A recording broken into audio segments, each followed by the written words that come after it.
নমস্কার, আমি Ashis Bhattacharya, founder and CEO of Fuchkabaz. বলতে ভালো লাগে। আজকের শুরু করতে চলেছি আমাদের একটা নতুন কিছু জিনিস, দেখতেই পাচ্ছেন সাথে বসে আছে। তো আমরা একটা পডকাস্ট শুরু করতে চলেছি ফুচকাবাজে, এবং ফুচকাবাজ পডকাস্ট। তো ফুচকাবাজ পডকাস্ট যখন শুরু হবে, সেটা তো প্রথম অফিসিয়াল ফুচকাবাজকে ছাড়া ইনকমপ্লিট। তো সেই জন্য আমাদের ফার্স্ট ফুচকাবাজ পডকাস্ট স্টার্ট হচ্ছে দেবারুণ মণ্ডলকে নিয়ে। দেবারুণ, তোমার ব্যাপারে বলো কিছু। আমার ব্যাপারে আর কি বলবো, মানে আশিস দার সাথে পরিচয় তো হঠাৎ করেই পরিচয়। ঠিক আছে, আমিও মানে সাধারণ মানুষদের মধ্যে একটা সাধারণ মানুষই, এছাড়া এর বাইরে কিছুই নয়। ঠিক আছে, কিন্তু মেন যে জায়গাটা আমার ভালো লাগা আশিস দার কাছ থেকে যেটা পাওয়ার, যে তাকে আমি সেভাবে চিনতামই না। ফুচকাবাজ বা তার এই সম্পর্কে আমার মানে কোনো এই ছিল না। একটা জায়গা দিয়ে যাওয়া আসা করি, যেরকম যাচ্ছি আসছি, কিন্তু হঠাৎ করে একদিন দেখি একটা ছোট্ট একটা কার্ট। আমি না, এটা তো একটা ভালো কনসেপ্ট, ফুচকাবাজ, যে নানা রকমের ফুচকা, চিকেন ফুচকা, মাটন ফুচকা এইসব পাওয়া যায়। আমি জল ফুচকা একদমই ভালোবাসি না, আশিস দাও জানে সেটা। যাই হোক, এবার এই করতে করতেই প্রথমে যাওয়া, এক দুদিন যাওয়া, প্রথমে একদম ব্যবসায়িক যেরকম হয় আর কি, সেই করতে করতে দেখলাম যে না, লোকটার মধ্যে অনেক প্রতিভা আছে, লোকটার মধ্যে অনেক দমও আছে। সেগুলো পরে কোনো একটা অন্য কোনো দিনে আলোচনা হবে। একটা বড় একটা অফিসিয়াল হাউসে চাকরি ছেড়ে দিয়ে এখানে আসা একটা বিরাট ব্যাপার আছে সেটা। তাই সেইখান থেকেই এই যে ফুচকাবাজের মতো একটা কনসেপ্ট, এবং ফুচকাকে কি করে একটা ব্র্যান্ড তৈরি করে দেওয়া যায়। লোকে তো পিজার ব্র্যান্ড, বার্গারের ব্র্যান্ড হয়, ফুচকাকে কি করে একটা ব্র্যান্ড তৈরি করা যায়, সেটা আশিসদার থেকে জানা। যাই হোক, খুব ভালো লাগে আশিসদার এখানে আসা, এবং সেখান থেকে আস্তে আস্তে আমার ব্যাপারেও আশিসদা অনেক কিছু জেনেছে, যে আমি একটু টুকটাক লেখালেখি করি। এই ব্যাপারগুলো আশিসদা তখন জানতে পারলো। আমি মূলত বাংলা সাহিত্য নিয়ে পড়াশোনা করেছি, যাদবপুর বিশ্ববিদ্যালয় থেকে এমএ করেছি, তারপর রবীন্দ্র সাহিত্য নিয়েও পড়াশোনা করেছি টিআরআই থেকে। এই সমস্ত করার ফাঁকে ফাঁকে মেনলি সাহিত্য চর্চা করি। আজকে 2018-19 সাল থেকে কবিতাই আমার মূল লেখার বিষয়, ছোটোখাটো গল্পও লিখেছি, বিভিন্ন পত্রপত্রিকায়, লিটল ম্যাগাজিনে প্রকাশিত হয়। উজানধারা নামে আমার নিজেরও একটা পত্রিকা আছে, এখানেও লেখা প্রকাশিত হয়। আর এই টুকটাক লেখালেখিটাই আমার বিষয়, এবং আমার লেখা আপনারা গুগলে সার্চ করে কবি দেবারুণ মণ্ডল লিখে যদি সার্চ করেন, আমার লেখা পেয়ে যাবেন, বা ইংলিশেতে দেবারুণ মণ্ডল পোয়েট লিখে যদি ইংরেজিতে সার্চ করেন, পেয়ে যাবেন। তা এই মোটামুটি লেখালেখি নিয়ে আছি, এবং তার সাথে বাংলা সাহিত্য নিয়ে পড়াশোনা, এর মধ্যে দিয়েই আছি। আর বাকি যে সময়টুকু পাই, মোহনবাগানের খুব বড় ভক্ত, মোহনবাগানের খেলা দেখতে ভালোবাসি, মোহনবাগানকে ভালোবাসি, আর আশিসদার এখানে আসি। আর মানুষ, সমাজ, রাজনীতি, দেশ, এইসব নিয়েও ইন্টারেস্ট আসে, এইসব নিয়েও কথা বলতে ভালো লাগে। আর আশিসদার সাথে তো আড্ডা দিতে খুব ভালো লাগে। তাই ফুচকাবাজার এই প্রথম অফিসিয়াল আর কি পডকাস্টে আসতে পেরেও আমার খুব ভালো লেগেছে। এরকম একটা মানুষ, উদ্যমী কর্মঠ একটা মানুষ, এরকম একটা মানুষ, এটাই তো আমাদের অনুপ্রেরণা। আমাদের বিল গেটস অনুপ্রেরণা নয়, আমাদের এরকম কর্মঠ মানুষ যাকে চোখের সামনে দেখতে পাই, এই মানুষই আমাদের অনুপ্রেরণা। এটাই আর কি। থ্যাংক ইউ দেবারুণ, অনেক গ্যাস খাইয়ে দিয়েছো, আমি নিতে পারবো না এতটা, সাধারণ মানুষ আমি। আমিও একদিন তোমার মতোই সাধারণ। যাই হোক, তো দেবারুণ, মানে যদি বলি তোমার ফিউচার গোলস, মানে তুমি দেবারুণ মণ্ডল আজকে 10 বছর পর তুমি নিজেকে কোথায় দেখতে চাও, বা তুমি জীবনে মানে তোমার লাইফ গোলস, এই ব্যাপারটা যদি বলো, মানে তুমি কি, মানে তোমার ফিউচারটা নিয়ে, ফিউচার প্ল্যানিংস একটু যদি ডিসকাস করো। দেখো, মানে একটু ধরেই বলি, মেনলি যেটা ফিউচার, তো প্রতিটা মানুষেরই একটা ভবিষ্যৎটাই তো, মানে মানুষের এই যে বর্তমান, অতীতের স্মৃতি, বর্তমানের যা চলছে, এবং ভবিষ্যতের লড়াই, এটাই তো প্রতিটা মানুষের লড়াই। একজন সাধারণ খেটে খাওয়া মানুষের মতো আমারও জীবনে লড়াই আছে, এবং সেই লড়াইয়ের মধ্যে দিয়ে কিছু একটা জায়গায় পৌঁছানোর একটা লক্ষ্য আছে। হ্যাঁ, লক্ষ্য যেটা পয়সা ইনকাম, মানুষের পেটের সওয়াল একটা বড় সওয়াল। পয়সা ইনকাম তো একটা রাস্তা খোঁজা, এটা একটা বড় সওয়াল। এখন এই মুহূর্তে পশ্চিমবঙ্গ বা ভারতবর্ষে দাঁড়িয়ে চাকরি বাকরির যা অবস্থা, সরকারি চাকরি বাকরির যা হাল, সেই সেক্টরটা থেকে বেরিয়ে যদি নিজের মতো করে কিছু একটা করার চেষ্টা, এই আশিস দ্বারাই সেই ভাবনাটা ভাবতে শিখিয়েছে। তা ফিউচার প্ল্যানিং সেটাই বলতে গিয়ে, যে হ্যাঁ, নিজেকে একটা কোনো একটা জায়গায় গিয়ে এস্টাবলিশ করা, অর্থনৈতিকভাবে একটা জায়গা আছে, সেটা আমি খুব ক্ষুদ্র পেটে খাওয়ার জন্য, কিন্তু আমি সেটার কথা বলছি না। আমার কাছে আমার যে ভালো লাগার বিষয় সমাজ, সাহিত্য, দর্শন, এই সমস্ত। সেইখানে হ্যাঁ, একটা ইনকামের রাস্তা রাখতেই হবে, কারণ নিজেকে বেঁচে থাকতে হবে। তার সাথে দাঁড়িয়ে মেনলি আমার যেটা বলার, সেটা হচ্ছে সাহিত্য যখন ভালোবাসে, আমি লেখালেখি নিয়ে একটু কিছু করতে চাই। মানে বিরাট নাম করবে এরকম কিছু নয়, অন্তত এই সময় দাঁড়িয়ে বাংলা কবিতার মধ্যে আমি যে স্থবিরতা দেখতে পাই, বাংলা কবিতার মধ্যে যে একরৈখিক একটা রেখা টেনে দেওয়া হয়েছে, ঠিক আছে, যেন ফুল ফল নদী নালা আর ওই কিছু মিষ্টি মিষ্টি ভালোবাসার শহর বেডরুমের গল্পের বাইরে যেন কিছু গিয়ে নেই। এই জায়গাটা থেকে কাটিয়ে আমি চাই আমার লেখার মধ্যে দিয়ে সেই সমাজকে তুলে ধরা যাদের কথা কেউ বলে না, সেই সমাজের লড়াইয়ের গল্পটা বলা, সেই সমাজের ঘামের গল্পটাকে বলা, অশ্রুর গল্পটাকে বলা, যারা ক্যানিং লোকালে সকাল 6টার সময় উঠে কলকাতায় বাসন মাজতে যায় সেটা তাদের পেটের সওয়াল। আমি তাদের পেটের সওয়ালকে আমি আমার পেটের সওয়ালের জীবিকা করতে চাই না, আমি তাদের পেটের সওয়ালকে শুধু তুলে ধরতে চাই। আমি জানি না এর ফলে বিরাট কিছু হয়ে যাবে কিনা, বা সেসব অত ভেবে লেখাও আসে না। মেনলি যেটা মানে যা হচ্ছে তাকে তুলে ধরা, যা হচ্ছে সেগুলো ঠিক হচ্ছে না, কিছু কিছু কিছু ভুল হচ্ছে, যেখানে ভুল হচ্ছে সেটাকে মানুষের কাছে তুলে ধরা, কোথায় ঠিক করতে হবে সেটা মানুষের কাছে তুলে ধরা, এই যে প্রশ্ন করা এবং সেখান থেকে আস্তে আস্তে আস্তে আস্তে নিজেকে ডেভেলপ করা, এটাও কিন্তু একটা ফিউচার প্ল্যানের মধ্যেই পড়ে। আমার ক্ষেত্রে মনে হয় যে শুধু অর্থনৈতিকভাবে রোজগার সেটা তো একটা ফিউচার প্ল্যান, পেটের সওয়াল, কিন্তু এই যে প্রশ্ন করতে শেখা এবং প্রশ্ন করার অধিকার, ঠিক আছে, এবং প্রশ্ন করতে না দিলে সেই অধিকার যদি খর্ব হয় তার বিরুদ্ধে লড়ে যাওয়ার অধিকার, মানবতার জন্য লড়ে যাওয়ার অধিকার, এটা আমার ফিউচার প্ল্যানের মধ্যে একটা বড় অধিকার। আমি চাই যেখানে যেখানে মানুষের প্রশ্ন করার অধিকার কেড়ে নেওয়া হবে, মানুষকে ভালো রাখার অধিকার কেড়ে নেওয়া হবে, আমার ভবিষ্যতে আমি সেই সমস্ত লড়াই, অধিকার আন্দোলনগুলো লড়াই করে আমি সেখানে সেখানে সেই লড়াইয়ের পথে এগিয়ে যেতে চাই।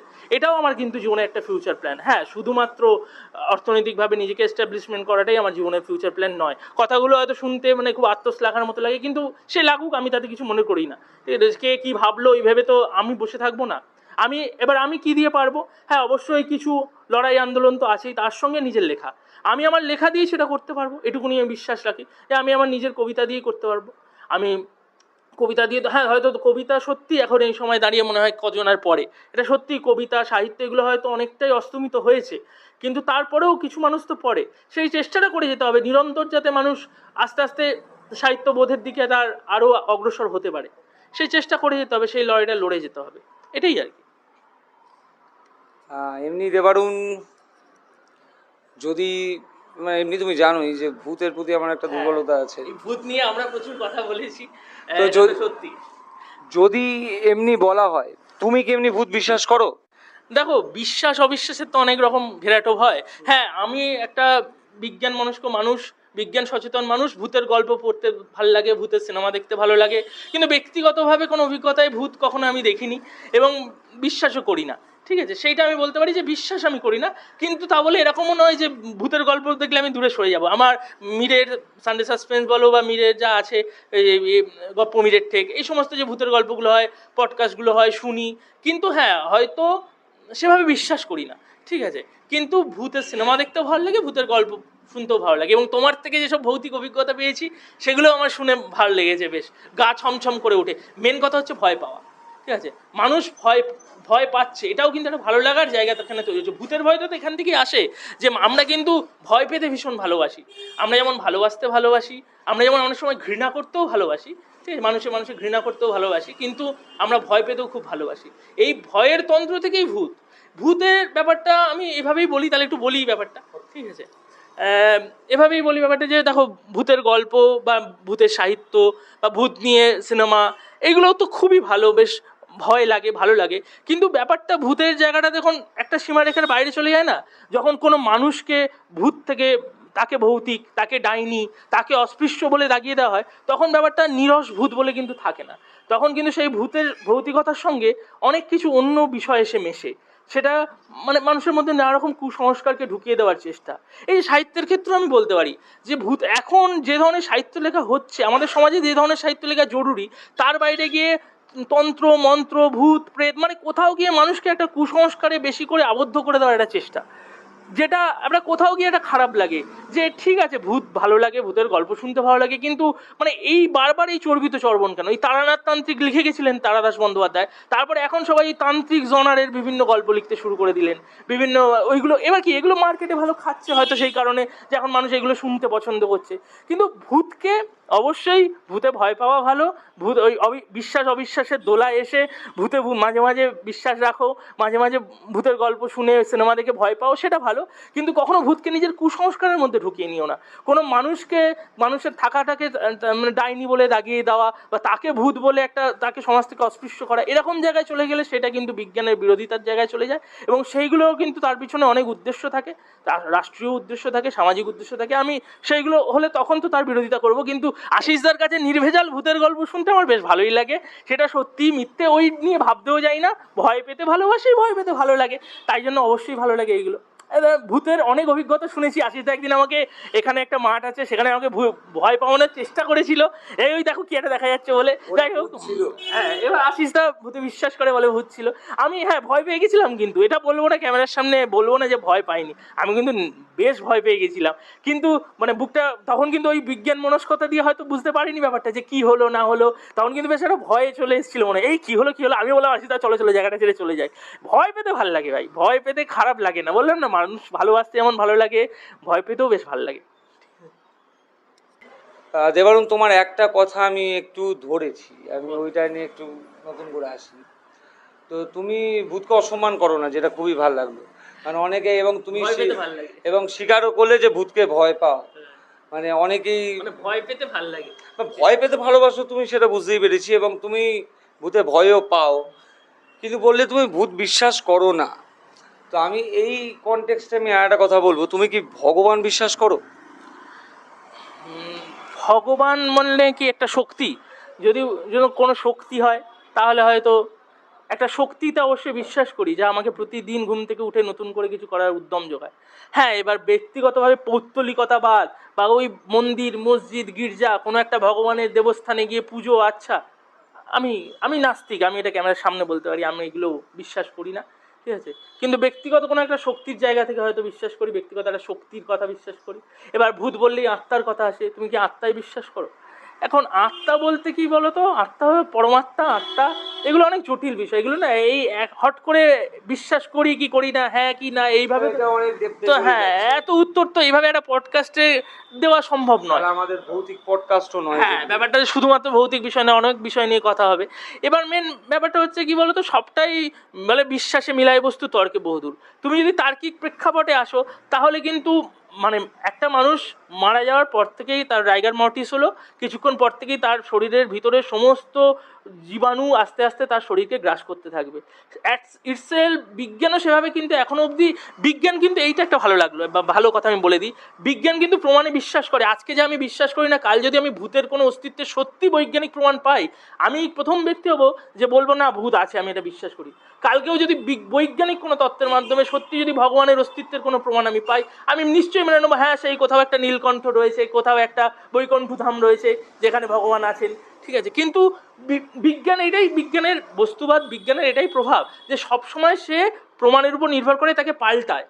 ধার্মিকতার ক্ষেত্রে সবচেয়ে বড় সমস্যা হচ্ছে সে একটা জিনিসে আঁকড়ে থাকে, কোনো মানে না হলেও, যে তোমাকে শনি মঙ্গলবার উঠে উপোস করতে হবে মানে করতে হবেই, সেই শাস্ত্রে কি পুরাণে লিখে দিয়েছে তোমায় করতে হবে।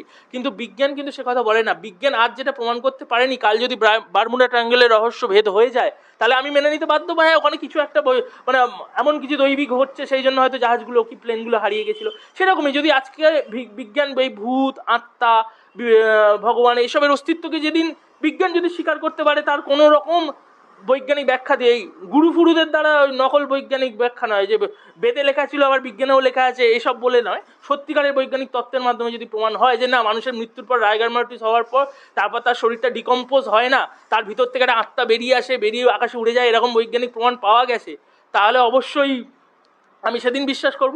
কিন্তু রিফ্রেশ করছি, এটা গেছে কি একটু ঘাঁটো, আমি এই জিনিসটা নিয়ে আলাদা করে বললাম না। মানে আমি এরকম বেশ কিছু ফুটেজ দেখেছি, মানে আজকের এআই এর যুগে বলো বা এমনি এডিটিং ফেডিং করে সব কিছুই সম্ভব হয়, বাট বেশ কিছু ফুটেজ আছে, ভৌতিক কিছু ফুটেজের কথা বলছো তো, হ্যাঁ বেশ কিছু ফুটেজ আছে, এবং এরকম কিছু কিছু মানে কিছু ওই মিটার দিয়ে মানে একটা ভাইব্রেশনকে করার চেষ্টা করা হচ্ছে যে ভূত বলে এটা দেখানো হচ্ছে যে একটা কোনো শক্তি যেন এখানে কাজ করছে। দেখো এইগুলো মানে কিছু কিছু একদম মানে প্রাথমিক স্তরের কিছু প্রমাণ আছে, এর দ্বারা আজ অব্দি কোনো তত্ত্ব খাড়া করা যায়নি যে এর মধ্যে একদম ভৌতিক অস্তিত্ব আছে বা কোনো আত্মাগত অস্তিত্ব আছে। তর্ক সাপেক্ষ, এগুলো তর্ক সাপেক্ষ ব্যাপার, এইগুলো আমি ওই জন্য কি বললাম ভূতে ভয় পেতে ভালো লাগে। কিন্তু আমি একটা কথায় আমি মানে তোমাকে মানে থামিয়ে বলছি, তার কারণ হচ্ছে তুমি বলছো যে তুমি একটা শক্তিকে বিশ্বাস করো, পজিটিভ শক্তি। মানে আমার পয়েন্টটা হচ্ছে যে যদি তুমি পজিটিভ শক্তিকে বিশ্বাস করো, নয় কেন? সায়েন্সের ভাষায় যে নেগেটিভ থাকলে নেগেটিভিটি থাকবে, ঠিক আছে। এবার পজিটিভ শক্তি মানে আমি কোন শক্তির কথা বললাম, যে প্রতিদিন ঘুম থেকে উঠে আমাকে কাজ করতে, আমাকে চলার পথে যে অনুপ্রেরণা দেবে, সেইটা ইটসেলফ যে সেই শক্তি আমার মন থেকে আসে তা নয়। আমি কিন্তু আশেপাশের এই মানুষগুলোর মধ্যে থেকেও সেই শক্তি পেতে পারি। আমি আজকে ফুচকা বাজারে এই দাদাকে দেখে, আশিস দাকে দেখে কিন্তু সবসময় পজিটিভ শক্তিটা পাই, যে আশিস দা এরকম একটা জায়গা থেকে চাকরি ছেড়ে এসে এইরকমভাবে একটা ফুচকাকে একটা ব্র্যান্ড তৈরি করার চেষ্টা করছে। তাহলে আমি প্রতিদিন ঘুম থেকে উঠে যদি একবার, হ্যাঁ, আমার যদি এটা মনে হয় যে না আশিস দা চলো এরকম একটা জিনিস করতে হবে, চলো আজকে আমিও একটা ইন্টারভিউ ক্র্যাক করে কিছু একটা করার চেষ্টা করি, বা আমিও একটা নতুন কিছু ভাবি, এই পজিটিভ শক্তি আমি মানুষের মধ্যে থেকে এই বাঁচার পজিটিভ শক্তি পাই।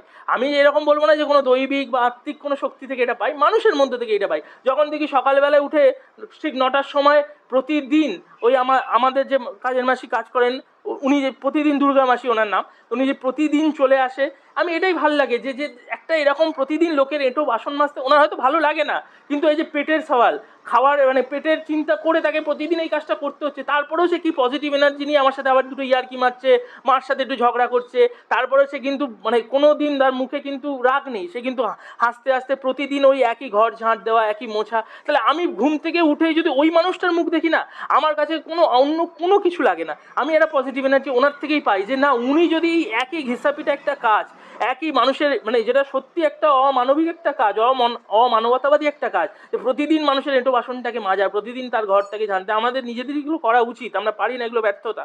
তা সে এরকম একটা কাজ তিনি হাসি মুখে করছেন, আমি তার থেকেই পজিটিভ এনার্জি পাই, মানে আমার তার থেকেই ভালো লাগার জায়গা আসে। এইভাবে আমি মানুষের মধ্যে থেকেই সেই এনার্জিটা খোঁজার চেষ্টা করি, যে হ্যাঁ ওই উঠে ধ্যান করে নিলাম 10 মিনিট, একদম না ব্রহ্মযোগে ধ্যান করে সূর্য প্রণাম করে বসলাম, এরকম কোনো ব্যাপার নয়। ঘুম থেকে ওঠার মুহূর্ত থেকে, যে মুহূর্তে কাজের মাসি সুইচটা জ্বালিয়ে আমার ঘরটাকে আলোকিত করে দিলাম, আমি ওনার মুখটা দেখে উঠলাম, আমি তখন থেকে এই পজিটিভিটি নিয়ে উঠলাম, যে উনি আজকে সকালে এসে একই কাজ করতে আবার এসছেন, মানে আমিও পারবো। ভাল লাগলো যে উত্তরটা, এবং জাস্টিফাইড। ঠিক আছে, যদি দেবারুন না ভগবান ভূত নিয়ে তোমার যে চিন্তাধারা এবং চলো মানে সম্মান অবশ্যই অবশ্যই, মানে এটা প্রত্যেকের পার্সপেক্টিভ আলাদা, ওরকম এক রৈখিক কোনো মতবাদে বিশ্বাস রাখি না। তোমার ভূতে ভগবানে যাদের আস্থা আছে থাকুক, অবশ্যই থাকুক, আমি তাদের আস্থায় কিছু বলতে চাই না, তারা তাদের মতো করতেই পারে, শনি মঙ্গলবারে উপোস তারা করতেই পারেন, ঠিক আছে, এই মানে আস্থা থাকুক, এই নিয়ে কোনো সমস্যা নেই আমার। কিন্তু আমি আমার মতো করে, আমি যেভাবে জীবনকে দেখেছি, সমাজকে দেখেছি, আমি সেভাবেই ব্যাপারটা বললাম, এই একদম একদম জাস্ট ফাইন। দেবারুন এমনি খেলাধুলা কিরকম ভালো লাগে, ফেভারিট স্পোর্টস ছোটবেলা থেকে যদি? দেখো এইটা একটা মজার ব্যাপার আছে, খেলতে ভালো লাগে ক্রিকেট, খেলি ক্রিকেট, কারণ ফুটবল খেলে চোটফোট লেগে যেতে পারে, কিন্তু আবার মানে দেখতে ভালোবাসি ভারত ইন্ডিয়ান সার্কিটের ফুটবল, মানে ফুটবলটাই ভালোবাসি। আন্তর্জাতিকভাবে দেখতে গেলে ব্রাজিলের খেলা, মানে ব্রাজিল আমার টিম, আর এখানে দেখতে গেলে ইন্ডিয়ান ফুটবলে দেখতে গেলে মোহনবাগান। এবার সেটার একটা কারণ আছে, মানে ক্রিকেটটাও মানে খেলতে হ্যাঁ ভালো লাগে এই কারণেই যে ওইটাই খেলতে পারি তাই ভালো লাগে, এটা সত্যি কথা, যে ফুটবল বা অন্য কোনো স্পোর্টসই আর সেরকম কিছু পারি না। আশিস দাও জানে ক্রিকেটটা টুকটাকটাও পারি, মানে বিরাট কিছু না, টুকটাকটাও পারি, এই বিরাট কোহলির মতো বিরাট নয়, টুকটাক কিছুই পারি আর কি, যাই ওই জন্য এটা ভালো লাগে। কিন্তু মানে মানে এমনি পছন্দ করি ফুটবল খেলা দেখা, মোহনবাগানকে সাপোর্ট করি প্রচণ্ডভাবে, মানে আমার গাড়ি বাড়ি সবেতেই মোহনবাগানের পতাকা আটকানো থাকে। যাই হোক, এই মানে ইভেন তোমার বাড়ির নামও মোহনবাগান বাড়ি? হ্যাঁ, আমার বাড়ি গুগলে যদি সার্চ করেন মোহনবাগান হাউস, মিলনপল্লী বাইলেন 1-এ আছে, ওইটাই আমার বাড়ি, এবং সেখানেও পুরো দেওয়ালটাই মোহনবাগানের রঙে, এবং একটা পতাকাও ওঠে সামনে, এবং সবাই চেনে ওই বাড়িটা মোহনবাগান বাড়ি নামে। এবং ফুটবলটা ভালো লাগে কারণ ওটার সাথে মাটির একটা গন্ধ আছে, মানে ওটা খেলতে বিরাট কিছু জিনিসপত্র লাগে না, এই 3টে উইকেট আনো, ব্যাট আনো, বল আনো, এত কিছু লাগে না, একটা কিছু নিয়ে চলো একটা মানে এ নিয়ে 10টা শুধু 8-10টা ছেলে দরকার, ব্যাস একটা বাতাবি লেবু নিয়েও খেলা শুরু করে দেওয়া যায়, মানে অনেক বেশি মাটির কাছাকাছি খেলা হচ্ছে ফুটবল। আর ক্রিকেটের একটু খরচা সাপেক্ষ, অবশ্যই ক্রিকেট খরচা সাপেক্ষ, এবং ফুটবল থেকে একটা গরিব মানুষের ছেলে যত তাড়াতাড়ি উঠতে পারে এবং ওঠেও, ক্রিকেটে সেই রাস্তাটা মনে হয় কোথাও কি এখন বন্ধ হয়ে গেছে, লবি অনেক কিছু পুঁজি কাজ করে ক্রিকেটের ভিতরে প্রচণ্ড, এইসব কারণে হয়তো ক্রিকেট থেকে একটা মানে ভালো ক্রিকেটার ওঠা, বাংলা থেকেই বা কটা ভালো ক্রিকেটার উঠলো, ঋদ্ধিমান সাহার পর তার কোনো নাম চোখে আসে না, ক্রিকেটার ওঠাটাও ওই কারণে বন্ধ হয়ে গেছে কোথাও। কিন্তু ফুটবলে তাও, বাংলার ফুটবলের অবস্থা খারাপ আমি মানছি, কিন্তু তাও এখনও ফুটবলে লড়াই করে কিন্তু ওঠে, লড়াই করে ভালো জায়গায় খেলছে অনেকেই আছে, সুভাষিস আছে, প্রীতম কোটাল আছে, এরকম অনেকেই বাংলার ছেলে, ভারতের ছেলে, যারা মানে লড়াই করেই অনেক মানে গরিব ফ্যামিলি থেকে উঠে এসে তারা কিন্তু খেলছে। ইটসেলফ। এই জন্য ফুটবল খেলাটা আমার ওই জন্য দেখতে ভালো লাগে, ফুটবলের খবরটাও রাখি। ক্রিকেটটা আমি নিজে খেলতে পারি বলে জাস্ট ক্রিকেটটা খেলি, ক্রিকেটের ব্যাপারে খুব একটা অতটা ইন্টারেস্ট লাগে না। তোমার কি লাগে ভালো বলো? আমার তো ক্রিকেট। সবসময় ক্রিকেট, তাই তো? দাদা মানে সত্যি খুব ভালো ক্রিকেট খেলে, ঠিক আছে। এটা পডকাস্টে প্রমাণ দেওয়া যাবে না, কোনো দিন লাইভ কোনো ম্যাচ ট্যাচ হলে প্রমাণ দেওয়া হবে তার। আর ক্রিকেট খেলা নিয়ে কিন্তু ঝগড়াও করে এখনো, মানে মোটামুটি এই এটা চোট্টামি হচ্ছে, এটাই হচ্ছে, এইরকম ধরে আমাদের খেলা টেলা হলে মাঝে মাঝে লেগে যায়। নাইট ক্রিকেট হতো গত বছর অবধি হয়েছে, ঠিক আছে। মানে এটা আমাদের প্রতিদিন মানে কিছু না কিছু একটা ঝামেলা লাগে। আর তখন কিন্তু দাদা একটা সেই 18-19 বছরের শিশু বাচ্চার মতো, একটা কলেজ পড়ুয়া বাচ্চার মতো শুরু করে দেয়, এই তুমি না চোট্টামি করছো, এটা হবে না, ওটা হবে না, আমরাও রেগে যাই মানে। এবং কিন্তু এইটাই হচ্ছে একটা মানুষের যে খেলাটা খেলার জায়গাতেই থাকে, যেই ওখানে খেলাটা শেষ হয়ে যায় তারপরে কিন্তু বন্ধুত্বে কোনো ভাটা পড়ে না, সেই রেশ কিন্তু আর কোনো আসে না। স্পোর্টসম্যান স্পিরিট কিন্তু এটাই শেখায় মানুষকে, মাঠেই শেষ, যা লড়াই হবে মাঠেই শেষ করে আসবো। লড়াই থেকে লড়াইটা মানে বন্ধুত্ব ভেঙে যাবে, তাহলে সে খেলা খেলেই কোনো লাভ নেই, যে খেলায় বন্ধুত্বই ভেঙে যেতে পারে। আমাদের কিন্তু খেলা শেষ হয়ে যাওয়ার পর আবার হলায় গলায় ভাব, আবার ফুচকা বাজে এসে খাওয়া দাওয়া মৌজ মস্তি চলতেই থাকে। দেবারুণকে যদি বলি গান নিয়ে কিছু প্রশ্ন, কিরম গান ভাল লাগে? দেখো, গান তো বলতে সত্যি বাংলা গান নিয়ে কথা বললে গানের মানে কথা বলার জায়গার, আমি সত্যি বিদেশি গানটা নত শুনিনি, লিঙ্কিন পার্ক বা কিছু কিছু শুনেছি, ঠিক আছে, যে ওই জন্য ভালো খারাপ কি আমি বলতে পারবো না। কিন্তু মানে তোমার ভালো লাগা, আমার নিজের যদি ভালো লাগার ক্ষেত্রে বলো, আমার মানে রবীন্দ্রনাথ তো সবার উপরে, ওনার গান রবীন্দ্রসঙ্গীত তো ভালো লাগেই, সেটা কোনো কথা নয়। মেনলি ভালো লাগার যে জায়গাটা হচ্ছে জীবনমুখী গান। এখন এই কথাটা বললে অনেকেই বলে তাহলে কি আবার মরণমুখী গান আছে নাকি? সব গানই জীবনমুখী, কিন্তু হ্যাঁ যে গানের মধ্যে দিয়ে আমি একটা পার্সপেক্টিভ খুঁজে যাই, যে একটা পেট কাটি চাঁদি আলো মোমবাতি বজ্ঞা আকাশে ঘুরিয়ে জাগ মাটিতে অবজ্ঞা, এই দুটো লাইন আমার কোথাও গিয়ে একটা হিট করলো। যে একটা লোক এরকম দাঁড়িয়ে দাঁড়িয়ে কথাটা লিখছে, যে একটা ছেলে রিক্সা চালিয়ে যাচ্ছে, বয়স 8 কি 10, পায়ে তার চপ্পলটা ছিঁড়ে গেছে, তাকে রিক্সাওয়ালা যে বাবু বসে আছে তাকে শুধু বলছে চালা, গাড়িটা চলে চালা, আমাকে তাড়াতাড়ি অফিস যেতে হবে, বাজারের ব্যাগটা নামিয়ে। কিন্তু ছেলেটা কি করছে, সে একটা 8-10 বছরের ছেলে, সে একটা তরুণ, একটা কিশোর, তরুণও বলা ভুল, একটা কিশোর, তার চোখে বিরাট স্বপ্ন, কিন্তু তাকে সমাজের কোন প্রেক্ষিতে দাঁড়িয়ে রিক্সা চালাতে নামতে হয়েছে এটাই তো বোঝা জরুরি। যেখানে তাকে স্কুলে থাকা দরকার ছিল, সেখানে দাঁড়িয়ে সে আকাশের দিকে তাকে সেই ঘুরিতে ঘুরিতে প্যাঁচ লেগেছে সেটা সে দেখছে। মানে এই যে লেখা, ঠিক আছে, মানে এইটাই গিয়ে কোথাটা গিয়ে ভাবায়, যে গানটা আমাকে ভাবাবে। যে ননসেন্স গান, ওই যে তুই আমার রানী আমি তোর রাজা রে, সব একদমই পছন্দ হয় না। আর ওই সব গানের দেখবে এক্সপায়ারি ডেট আছে, ওইটা তোমার একটা দুটো পার্টিতে বাজলো হয়ে গেল। কিন্তু কবির সুমন, নচিকেতা, আমাদের প্রতুল বাবু, এনাদের গানের কোনো এক্সপায়ারি ডেট হয় না। বাংলার প্রতুল মুখোপাধ্যায় যে বাংলাকে নিয়ে আমি বাংলায় গান গাই, ঠিক আছে, এই এনাদের গানগুলি আমার বেশি ভালো লাগে। মানে এইটাই আমি জীবনমুখীর কথা হিসেবেই বললাম, যে কোনো গানই মরণমুখী নয়, জীবনমুখী সবই। হ্যাঁ, যেটা জীবনকে আমার সত্যি সার্ভ করছে, ইটস 100% লাভ লাভ, এটা আমার কোনো জীবনের প্রয়োজনও লাগে না। এটা হ্যাঁ অবশ্যই এই ধরনের গান হওয়া দরকার, একটু পার্টি হবে, মৌজ মস্তি হবে, সেখানে বাজবে, ঠিক আছে, সেই গান বাজারও জায়গা আছে, কিন্তু এই গানের আর কোনো পার্সপেক্টিভ নেই। এই গানগুলো ওখানেই জন্মায়, ওই 3-4 মাস পর টিস্যু পেপারে যেমন আপনি ফেলে দেন ইউজ করে, ওই গানগুলো ওই ডাস্টবিনেই চলে যায়। কিন্তু আজও বৃদ্ধাশ্রম, আজও নচিকেতাকে মানুষ মাথায় করে রাখে, আজও কবির সুমন, তাদের রাজনৈতিক পার্সপেক্টিভ আলাদা হতে পারে, অনেক কিছু হতে পারে, কিন্তু তারা যে শিল্পটা করে গেছেন। আমি একটা দেখবে বিরোধ তৈরি করে সুমন নচিকেতা, আমি এই বিরোধে যেতেই বিশ্বাসী নয়। সুমনের একটা ঘরানা, নচিকেতা একটা ঘরানা। নচিকেতা অনেক বেশি মাসের কাছে আছে, আর সুমন অনেক বেশি ইন্টেলেকচুয়ালের কাছে আছে। অতএব আমি এইগুলো মানে সাহিত্য সংস্কৃতির মধ্যে এই বিরোধগুলো দিয়ে আমি যেতে রাজি নয়। এদের প্রত্যেকের গানের মধ্যেই যেটা আছে সেটা হলো মানুষের কথা বারবার তারা বলছে, মানুষের লড়াইয়ের কথা, মানুষের দুঃখের কথা, যেটা কেউ বাকিরা বলছেন না, কিন্তু এরা সেগুলো মানুষের কথাগুলো চোখে আঙুল দিয়ে সেগুলো দেখিয়ে দিচ্ছেন। এটাই ভালো লাগার জায়গা বলছে। যদি সিনেমা নিয়ে বলি, সিনেমা তুমি এবার একটু, আমি তো সব বলছি, তোমার একটু বলো না, তোমার কি ধরনের সিনেমা ভালো লাগে একটু বলো। এই তো তোমার মানে আমার পার্সোনালি কমেডি আমি বেশি ভালোবাসি, কমেডি জনারটা বেশি ভালো লাগে। বাট যদি নিজেকে যে হলিউডি যে সিনেমাগুলো হয়, ধরো ওই ক্যাপ্টেন আমেরিকার মতো একটা মানে out of the world thinking দিয়ে যে ধরনের এই সিনেমাগুলো, মানে এক ধরনের ওই ফ্যান্টাসি টাইপের ব্যাপার, সুপার হিরো মুভিজ আমার অত্যন্তই পছন্দের। মার্ভেলের এমন কোনো সিনেমা নেই যে সিনেমাটা আমি 10 বারের কম দেখেছি।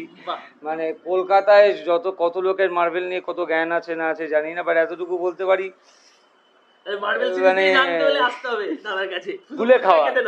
তো মানে আমার পার্সোনালি ফেভারিট যদি বলি যে আমার কমেডি, আর যদি যেহেতু নিজে অভিনেতা হিসাবে কখনো ভেবেছি, হ্যাঁ তো নিজেকে অ্যাকশন হিরো হিসেবেই দেখতে চাই। এই সবাই। তো তফাৎটা এই, আর আমার না তোমার। হ্যাঁ। তো আলোচনাটা আমায় নিয়ে নয় যে বরুণ তোমায় নিয়ে। তো তোমার পছন্দের সিনেমা কিরকম?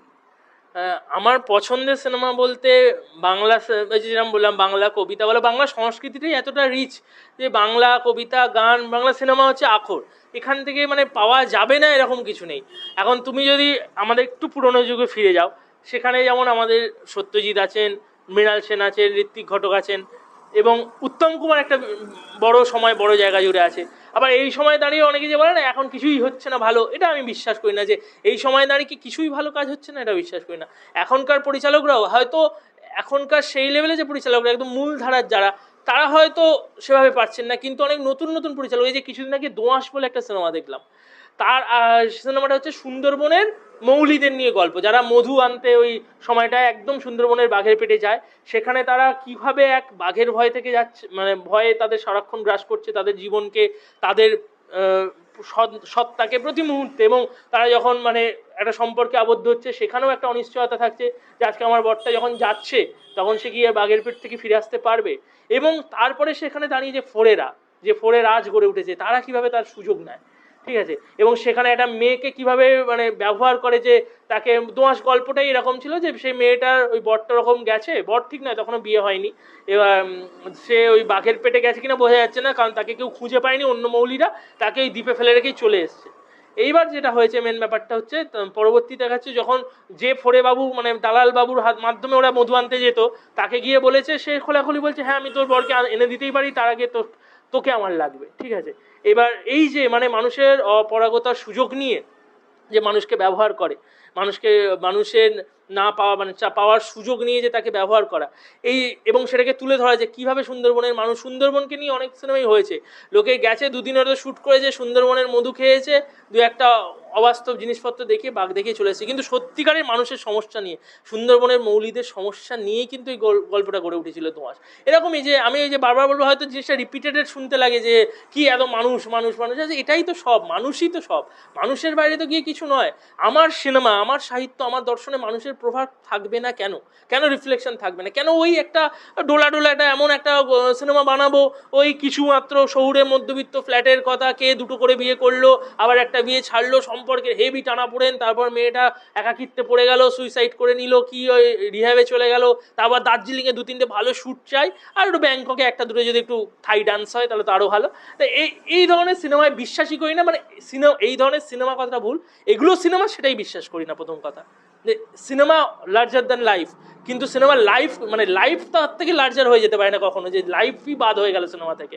তা যেখানে যে সিনেমাগুলো মানুষের নানা রকমভাবে মানুষের লড়াইকে, মানুষের শ্রমকে, মানুষের কষ্টকে এবং মানবিকতাকে তুলে ধরছে, আমার সেই ধরনের সিনেমাই ভালো লাগে। বাংলা সিনেমার ক্ষেত্রে এখনও সেই ধরনের কাজ যে হয় না তা নয়, হয়তো অন্য অনেক 5 রকম আরও কাজ হয়, হয়তো খুব কমই হয়, কিন্তু এখনও দোঁয়াশের মতো সিনেমা হয়, এখনও কিন্তু প্রতিরোধের সিনেমা হয়, মানে সিনেমা কিন্তু আমার ইটসেলফ মনে হয় সমাজে একটা প্রতিরোধ, সিনেমা একটা প্রতিরোধের গল্প বলতে পারে। মৃণাল সেন, সত্যজিৎ রায়, ঋত্বিক ঘটক প্রত্যেকে সেই প্রতিরোধের কথা বলেছেন। আজকে যদি কলকাতা 71 নিয়ে কথা বলি, সেই সময়টাকে নিয়ে কথা বলি, যে কলকাতা ট্রিলজি মৃণাল সেনের যে আছে, আমি যে সেগুলো নিয়ে কথা বলি, প্রত্যেকটা কিন্তু মানে সিনেমাগুলো, হ্যাঁ সিনেমার ক্ষেত্রে আমার একটা ব্যাপার আছে যে এটা বাজার সফল হবে, এটা বাজার সফল হবে না, না হলে চলবে না, কিন্তু মানে বাজার তো অবশ্যই একটা চাহিদা সিনেমা তৈরি করে, যে সিনেমা তো একটা বাজার কেন্দ্রিক, কিন্তু সিনেমার পুরো মূল লক্ষ্যই যখন লক্ষ্য বস্তুটাই হয়ে যায় যে আমাকে বাজারকেই খুশি করতে হবে, আমাকে মানে ইটসেলফ প্রতিটা প্রোডাকশন থেকে প্রডিউসারের ঘরে টাকাই তুলে এনে দিতে হবে, তাহলে তো ব্যাপারটা একটু মুশকিল আছে ভাই, তাহলে তো মানে ভালো কাজ কি করে বেরোবে। আর আমরা ধরেই নিয়েছি মানে এগুলো বাজারে চলছে মানে অন্যরকম কিছু দেখালে খাবে না, এই যে সিরিয়ালগুলোর মতো হয় এই জিনিসটা, যে শাশুড়ি বৌমার ঝগড়াটা চলছে মানে এটাই যদি চলে, এবার এটাই মানে সারা জীবন চলবে। এবার একটা জিনিস তুমি ভাবো, তুমি যদি একটা মানুষকে সারা জীবন স্যালাইন খাইয়ে দাও, তাকে যদি না কোনো অপশানই দাও যে না আরও অনেক কিছু খাবার আছে, না বিরিয়ানি হয়, না ফুচকা হয়, সে অসুস্থ, তাকে স্যালাইন দিলে একরকম, কিন্তু সে একটা সুস্থ মানুষকেও যদি শুধু ওই নুন জলে স্যালাইনের টেস্টে দিতে থাকো, তাহলে সেও হয়তো ভাববে না এর বাইরে গিয়ে হয়তো কিছু হয় না, এর বাইরে কিছু হতে পারে না, কিন্তু মানুষকে তো 5 রকম জিনিসের টেস্ট করাতে হবে, তারপর মানুষই বেছে নেবে। মানুষ যখন নিজের পর্দায়, সিনেমার পর্দায় একজন শ্রমজীবী মানুষ, সে যদি তার গল্পটা খুঁজে পায় না তার মতো তার ভাষায়, তাহলে সেও হলে যাবে, সেও গিয়ে দেখবে যে না আমাদের কথা বলছে, আমাকে কথা কইছে। তার জন্য ভালো করে দেখাতে হবে এক, এবং দ্বিতীয় হচ্ছে আমি তোমার একটা কথাতেই জাস্ট একটু অপোজ করব, সেটা হচ্ছে যে হ্যাঁ মানে সিনেমায় সত্যি বলতে গেলে যে তুমি যে কথাটা বলে কথাটা খুবই মানে খুব ভ্যালিড পয়েন্ট, যে মানে টাকা পয়সাটা সব না, কারণ যদি আর্ট ভাবি তাহলে এত টাকা পয়সা, কিন্তু টাকা পয়সাটা কিন্তু ভীষণ ম্যাটার করে দিতে পারুন। তার কারণ হচ্ছে 100 জন কলাকুশলী তোমার সাথে যুক্ত, একজন প্রডিউসার তোমার জন্য এতগুলো টাকা ইনভেস্ট করবে, যদি সেই টাকা রিটার্ন হয়ে না আসে তার কাছে, সে এই মানুষগুলোকে কোথা থেকে দেবে? পরের সিনেমাটা বানানোর সাহস আসবে কোথা থেকে? আমি ওইটা বলছি। সেইটা নিয়ে আমি কথা বলছি না, আমি বলছি মেকিংটা নিয়ে, যে আমরা ভেবে নিয়েছি যে এইগুলোতেই টাকা পয়সা আসবে, শুধু থাই ডান্স দেখালেই টাকা পয়সা আসবে। আমরা এটা কেন ভাবছি না যে একটা কাজের মানে গৃহ পরিচারিকার গল্প বললেও, কাজের মাসি কথাটা বলা ভুল, আমি উইথড্র করলাম, একজন পরিচারিকার কথা বললে সেটা তার গল্পটাও যদি আমি পর্দায় দেখাই, তাহলে আমি কেন ভেবে নিচ্ছি যে মানুষ দেখবে না, মানুষ কেন বুঝবে না? আরে বাবা, মানুষের গল্প যদি পর্দায় দেখায় মানুষ আসবে, মানুষ দেখবে। এবার সিনেমার ক্ষেত্রে এখন অনেক চ্যালেঞ্জ হয়েছে, ওটিটি প্ল্যাটফর্ম এসে গেছে, সেখানে অনেক রকম বিশ্বের অনেক কিছু দেখার হচ্ছে, সেই জন্য সিনেমার বাজারটাও এখন ডাউন আছে, এটাও ঠিক। তাহলে ঠিক আছে, আমি নয় 5টা কমার্শিয়াল সিনেমা করব, তারপরে সেই টাকা থেকে আমাকে একটা দুটো ভালো সিনেমা করতে হবে, একটা দুটো আর্ট ফিল্ম বানাতে হবে, একটা দুটো ভালো সিনেমা বানাতে হবে। আর এই যে আর্ট ফিল্ম কমার্শিয়াল ফিল্ম, এর কোনো তর্কই চলে না, মানে এগুলো এভাবে হয় না আলাদা করে যে আমরা এইটা এইটা এই মানুষদের জন্য, এইটা ঠিক শহরের এই মানুষদের জন্য বানালাম, এইটা ঠিক গ্রামের এই মানুষদের জন্য বানালাম, এরকম কোনো ব্যাপারই হয় না। যে মানুষ কি মানে তাহলে আমি ধরে নিচ্ছি যে এক ধরনের মানুষ এটা বুঝবে, এক ধরনের মানুষ এটা বুঝবে না। আমি কোন হতা আমি ধরে নেবো যে এটা বুঝবে ওটা বুঝবে না। আমি মানুষের কাছে নিয়ে যাব, মানুষ নিজেই বুঝবে কোনটা সে নেবে, কোনটা সে নেবে না, সেটা সে নিজেই বুঝবে। মৃণাল সেনের ছবি মানে একদম সেই ছোট, সেই সময় সিনে ক্লাবগুলো ছিল, জানো, গ্রামের দিকে গিয়ে গিয়ে সেই সিনেমাগুলো দেখাতো, মানে কলকাতা 71-এর মতো ছবি বা মৃণাল সেনের অন্যান্য অনেক সিনেমা মানুষ হাঁ করে বসে দেখতো। তারা হয়তো শিক্ষাগত যোগ্যতায় কেউ হয়তো 5, 6, 7, 8 পাস, তারা কিন্তু বসে বসে হাঁ করে দেখতো, কারণ না সেই সিনেমায় তারা দেখতো যে না, আমাদের ঘামের গন্ধটা এই সিনেমায় আছে, মৃণালবাবু আমাদের কথাটা বলছে। ঠিক আছে, এই হচ্ছে ব্যাপার। আমার ওই পার্সপেক্টিভ নিয়েই কথা। তো অবশ্যই সিনেমা একটা পুঁজি যখন আমি ঢালছি, এবং এইটাই তো হয়ে গেছে সব কিছু আসলে পুঁজি দ্বারা, এত পুঁজি কেন্দ্রিক চালিত হয়ে গেছে যে সিনেমায় অনেক পয়সা আছে বলে একটা প্রডিউসার এসে টাকা ঢালছে। আমাকে সেই দৃষ্টিভঙ্গিটাও বদলাতে হবে যে সিনেমাটা আমি শুধু করতে এসেছি পয়সা করতে নয়। অবশ্যই আমি আমার ঘর থেকে পয়সা যেমন দেবো না, কিন্তু আমি যদি একটু শিল্পের প্রতি যদি আমার ভালোবাসা থাকে, যে এটাও আমাকে ভাবতে হবে যে শুধু আমি পয়সা করতে এখানে আসিনি, শুধু আমি ওই 5টা থাই ডান্স দেখাতে এখানে আসিনি, আমি এখানে এমন কিছু একটা ক্রিয়েটিভ করতে এসেছি যেটা মানুষ 100 বছর পরেও মনে রাখবে, 100 বছর পরেও যেটা মানুষ নিয়ে আলোচনা করবে। চার্লি চ্যাপলিন আজকে কিন্তু তার সিনেমা যেমন বাণিজ্য সফল ছিল, তেমন কিন্তু তার সিনেমার প্রতিটা সিনেমার একটা কিন্তু আলাদা ডায়ালেক্ট ছিল, এবং আলাদা তার বিষয়বস্তু মানে ভাবনা চিন্তা আলাদা ছিল। আমি এই ধরনের সিনেমায় বিশ্বাসী, যে শুধু টাকা করার জন্য, আমি জানি একটু এরোটিকা ফিল্ম বানালে, এই যে কিছু অল্ট বালাজির মতো কিছু ওটিটি প্ল্যাটফর্ম আছে, কিচ্ছু না, এই গান্ধীবাদের মতো কিছু সিরিজ টিরিজ করে, মানে এরোটিকা, জাস্ট এরোটিকা, মানে আর কিছু না, ওর মধ্যে কোনো শিল্প নেই।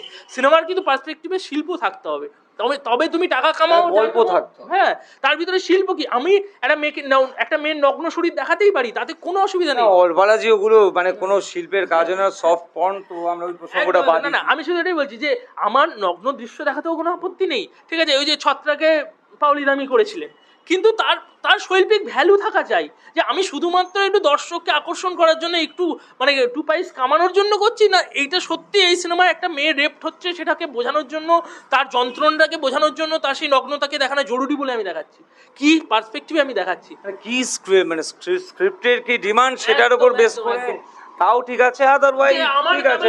নগ্নতা নিয়ে বিরাট আপত্তি, বা থাই ডান্স নিয়েও যে বিরাট আপত্তি তা নয়, বারবার বলছি থাই ডান্স, যে সেটা যে সত্যি দরকার কিনা ওই সিনেমায় না। আমি যেমন নিজে কমার্শিয়াল সিনেমার বিশাল ফ্যান, কেজিএফ মাস লেভেলে, একদম একদম একদম সেটাই এটাই হচ্ছে ব্যাপার, যে আমার শৈল্পিক প্রয়োজনে আসলে ব্যাপারটা আসছে, নাকি শুধুমাত্র বাজারের কথা ভেবে বানাচ্ছি এই দুটো। তাহলে তুমি তাহলে ছবি করছো না, তুমি একটা বাজারে যেরকম আলু পটল বেচে তুমি তোমার সিনেমাকে বেচছো, তুমি নিজেকে শিল্পী বলতে পারবে না, তুমি নিয়ে শিল্প করছো না, কিন্তু তুমি বাজারে আলু পটল বেচার মতো একটা জিনিস বেচছো, সেটা তোমার সিনেমা, তোমার কিছু টাকা আছে ঢেলেছো, আরো কিছু টাকা লাভ করতে চাও, এটাই তার মানে।